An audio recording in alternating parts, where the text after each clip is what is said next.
सभी भक्तों को मेरा नमस्कार। आप सभी भक्तों ने पहली वीडियो में ब्रह्मांड की उत्पत्ति के बारे में जाना और अब तत्वों की उत्पत्ति के बारे में जानेंगे। सुंदर 5 तत्वों से उत्पन्न शरीर में यह पांचों तत्व सूक्ष्म रूप से विद्यमान रहते हैं, परंतु उनका ज्ञान तत्ववेताओं को ही होता है। अब शरीर में स्थित आकाश आदि स्वरों के उच्चारण से प्रयुक्त होने वाले प्रमुख स्वरों को कहता हूँ,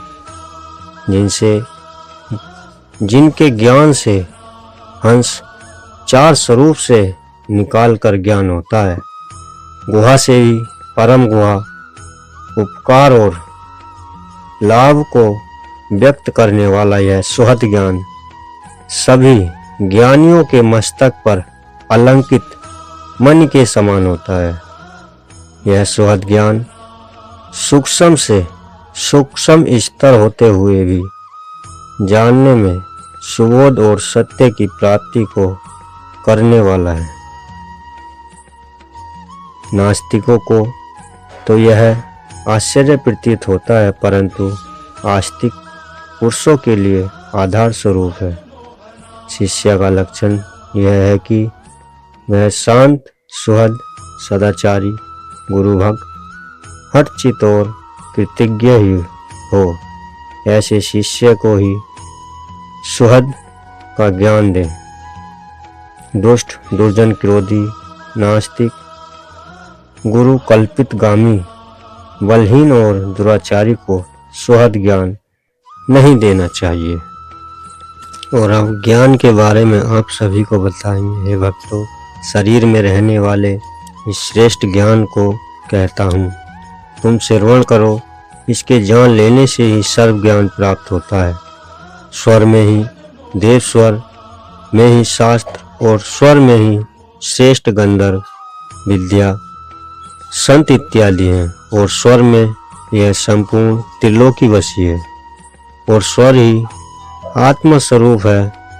स्वर ज्ञान से रहित ज्योतिषी स्वामी से विहीन, गृह शास्त्र से विहीन, मुख और सिर से विहीन शरीर व्यर्थ हो है। नाड़ी भेद, प्राण तत्व के भेद, सूक्ष्म, संपूर्ण आदि 3 मुश्किल नाड़ियों के भेद को जो पुरुष जानता है वह श्रेष्ठ मुक्ति को प्राप्त होता है। हे भक्तों, कुछ विद्वानों के कथानुसार साकार या निराकार शुद्ध वायु के बल से स्वर का ज्ञान प्राप्त करना शुभ होता है। ब्रह्मांड के खंड और पिंड आदि स्वर के द्वारा ही निर्मित है तथा सृष्टि और संहार करने वाले साक्षात महेश्वर भी शिव ज्ञाता ही है। स्वर ज्ञान से परम गुहा, स्वर ज्ञान से परम धाम और स्वर ज्ञान से परम ज्ञान न तो देखा गया और न सुना ही गया।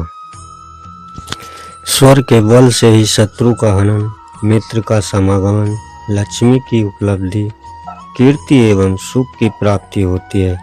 स्वर के बल से ही कन्या प्राप्ति, राजदर्शन, देवता की सिद्धि और राजा के वश में होना संभव होता है।